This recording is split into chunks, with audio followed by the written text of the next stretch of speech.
मी आदिवासी नेता म्हणून संपूर्ण राज्याला सांगू इच्छितो की आजपर्यंत आदिवासी समाजाने किंवा जमातीने कोणत्याही जातीच्या आरक्षणमध्ये किंवा कोणाच्याही जागेवर असेल, संपत्तीवर असेल, आम्ही कधीच आक्रमण किंवा अतिक्रमण केलं नाही.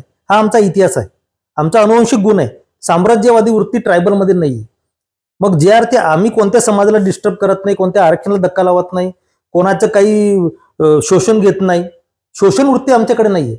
मग असा जो समाज, जो प्रस्थापित समाज आहे बंजारा समाज, त्या समाजामध्ये आमचे मित्र पण आहेत.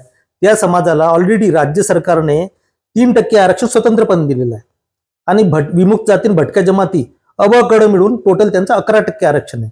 विशेषतः राज्य सरकारमध्ये असा शासन निर्णय आहे की कोणत्याही प्रकारच्या शैक्षणिक किंवा नोकरीच्या जागा असतील तर 11% जे 4 घटक आहेत, विमुक्त जाती अ आणि भटक्या जमाती क ड ब क ड, या सर्व जाती जमातींचं 11% इंटर एक्सचेंजिंग त्याचं होतं. म्हणजे या जमातीची जर जागा भरली नाही तर त्या जमातीला मिळते, या जातीची जागा भरली त्या जातीला मिळतं. म्हणजे 4 घटकांमध्ये 4 गटमध्ये त्यांचं आरक्षण फिरतं.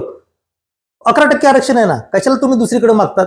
जर आमचं 7% आहे, आमच्याकडे ऑलरेडी 160-70 आमच्या जमाती आहेत टोटल उपजमाती मिळून. आमची लिस्ट जरी 45 जमातीची असली तरी टोटल उपजमाती 150च्या आसपास आहेत.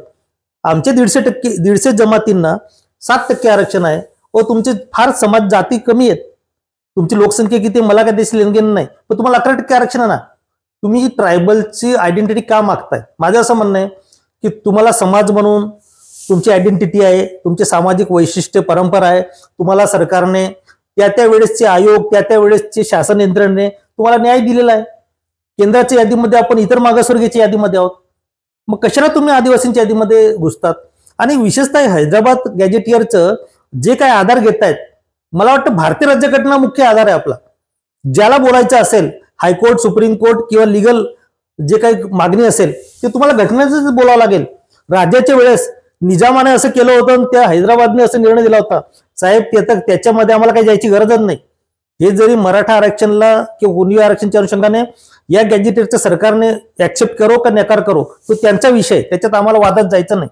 आमचं असं म्हणणं आहे, आमच्या शेड्यूल ट्राईबच्या अस्तित्वाला धोका देऊ नका. आमच्या शेड्यूल ट्राईबची संस्कृती तुम्ही विध्वंस करू नका. आम्हाला आरक्षण जे मिळतं त्याच्यामध्ये बी चोर घुसलेत, त्याच्यामध्ये बी खोटे दाखलेवाले खूप आहेत. खोटे जातीचे दाखले घेऊन लोकांमध्ये नोकऱ्या घुसले, आमचे हजारो नोकऱ्या हडप केलेल्या आहेत. आणि अशा अवस्थेत पुन्हा तुम्ही आमच्याकडे येत आहेत. ऑलरेडी आमच्या चोऱ्या माऱ्या चालूच आहेत आमच्या आरक्षणच्या, आणि त्याच्यात तुम्ही येऊन काय करणार आहात?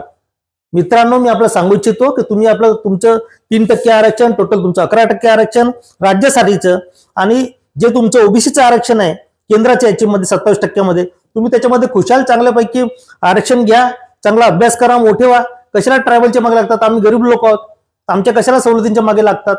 आदिवासींचे तुम्ही पुण्य घ्या, आदिवासींच्या कशाला तुम्ही अशा प्रकारे आम्ही आदिवासी आहोत, आदिवासी लावून घ्यायची काय घाई हो? कोणता बी समाज उठतो ना आम्हाला आदिवासी जाहीर करा. कशासाठी? पण तुम्हाला नोकऱ्या पाहिजे का, शिक्षण पाहिजे का, आमच्या आमदार खासदार व्हायचं आहे का, काय व्हायचे तुम्हाला? यांचं मला ठाम आरोप आहे. ज्या जाती जमाती आदिवासीमध्ये समावेश होण्याची मागणी करतात ना, यांना केंद्र सरकारच्या ज्या आदिवासींच्या सवलती आहेत, केंद्र सरकारच्या मोठ्या मोठ्या नोकऱ्या आहेत, केंद्र सरकारच्या मोठ्या मोठ्या योजना आहेत, केंद्र सरकारचा जो मोठा निधी आहे त्याच्यामध्ये यांना इंटरेस्ट आहे. और राज्य सरकारमध्ये व्हीजेएनटीला जो बजेट आहे, अर्थसंकल्पाचा तरतूद आहे, ती कमी आहे. त्या समाजातल्या लोकांनी सरकारवर दबाव आणावा, सरकारकडून ते अर्थसंकल्पात तरतूद करून घ्यावी. कशाला आदिवासींचा पैसा, कशाला आदिवासींच्या अर्थसंकल्पात तुम्ही हात घालतात? तो आमच्या हक्काचा निधी आहे ना, तो आमचा घटनात्मक निधी आहे, घटनात्मक आमची तरतूद आहे, घटनात्मक योजना आहेत, त्याच्यामध्ये कशाला घुसतात? मुख्य 4च आरक्षण आहेत ना, 4च गोष्टी करतायत. एक शैक्षणिक आरक्षण, नोकरीचं आरक्षण, एक राजकीय आरक्षण आणि योजनांमधलं आरक्षण, याच्यामध्ये सवलती असतील. तुम्ही या 3-4 गोष्टी आमच्या ज्या घटनात्मक आहेत त्याच्यामध्ये तुम्ही घुसू नका, तुम्हाला काही मिळणार नाही. जे तुमचे राजकीय नेते कोणी भाषणं देऊन तुम्हाला आंदोलन करायला लावतील, माझी विनंती बंजारा समाजाला, तुम्ही कृपया काही करू नका, तुम्हाला काही यश मिळणार नाही. हे मी नाही सांगत, आम्ही धनगर समाजाचे असेच नेते लोकांनी समाजाला असं दिशाभूल करून धनगर समाजाचे सरकारवर दबाव आणला, सरकारला ब्लॅकमेल केलं. काय झालं? हायकोर्ट, सुप्रीम कोर्टामध्ये आम्ही लढलो. मी स्वतः पद्माकर वडील, माझी आदिवासी हक्क सर्व समिती संघटना आहे, आम्ही जिंकलो. आमचे वकील, म्हणजे कायद्यामध्ये किंवा कायद्याची तरतूद असेल, आमचा अँथ्रोपॉलॉजिकल मानवशास्त्रीय दृष्ट्या जो अभ्यास असेल, वेगवेगळ्या आयोगाचा जो अभ्यास असेल, वेगवेगळ्या प्रशासकीय रिपोर्ट्स असतील, त्याच्यामध्ये इंटरेस्ट आहे. निजाम, हैदराबाद निजामशाह याच्याशी काही लेनदेन नाही. हे राजेशाहीचे कायदे आहेत ना, भारतीय राज्यघटनेला लागू नाही होणार. रेफरन्स वापरा, संदर्भ वापरा. आदिवासींना काही लागू होत नाही. आदिवासी घटनात्मक बंधनात आहे. आदिवासीचे जे आर्टिकल 342 आहे इथे ज्या ज्या जमाती तुमच्यातल्या काही जमाती दुसऱ्या राज्यात असतील ना, ते इथं नाही सवलत घेऊ शकत. आणि तुम्ही तिथं जाऊन सवलत नाही घेऊ शकत. आम्ही नंदुरबार जिल्ह्यातले आदिवासी आहोत. आमचे नातेवाईक गुजरातमध्ये आहेत, त्यांना आम्ही सवलत देऊ शकत नाही. आमच्या जमातीचे भिल जमातीचे आहेत, आम्ही सवलत देऊ शकत नाही. कारण प्रत्येक राज्याची यादी शपथ स्वतंत्र आहे. प्रत्येक राज्याची यादीतली जी जमात आहे त्याला जे मिळेल, ती जमात दुसऱ्या राज्यात असेल यादीमध्ये, ती म्हणेल का आम्हाला ट्रान्सफर करा. असं ट्रान्सफर होत नाही. तुम्ही दुसऱ्या राज्यात असाल ते तिथल्या राज्याशी सरकारशी बोला. इथल्या राज्यामध्ये करा असेल इथल्या राज्यातले नियम, इथली संस्कृती, इथले सर्व लागू पडेल, इथली समाज व्यवस्था लागू पडेल.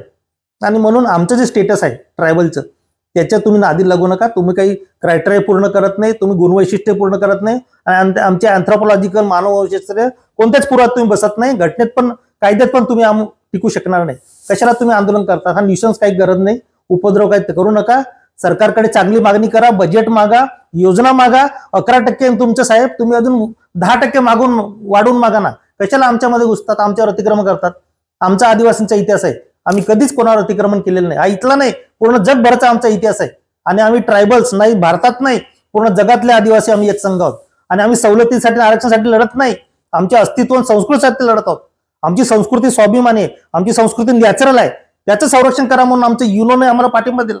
9 ऑगस्ट हा आमचा आदिवासी दिवस साजरा केला. युनो जर आम्हाला मान्यता देते, घटना आम्हाला मान्यता देते, तर आम्हाला आरक्षणमध्ये जे आहे आरक्षण आमचे त्याच्यामध्ये आम्हाला समाधान आहे. आम्ही जरूर गरीब आहोत, आमचा अजून विकास झालेला नाही. आम्ही हळूहळू करू ना. तुम्ही कशाला आमच्याकडे येत आहेत पुन्हा हे करायला, वाटेकरू व्हायला? तुमचा ऑलरेडी हिस्सा आहे, तुम्ही तो उपभोग घ्या. सरकार दबाव आणा, मोठा मोर्चा काढा दरंगे साहेबांसारखा. अजून 10 लाख मुंबईला जा, आरक्षण वाढवून मागा. कशाला आमच्याकडे येतं? काही मिळणार नाही तुम्हाला साहेब. एवढंच तुम्हाला आवाहन करायचे. हे खास आदिवासी नेता म्हणून सांगतो.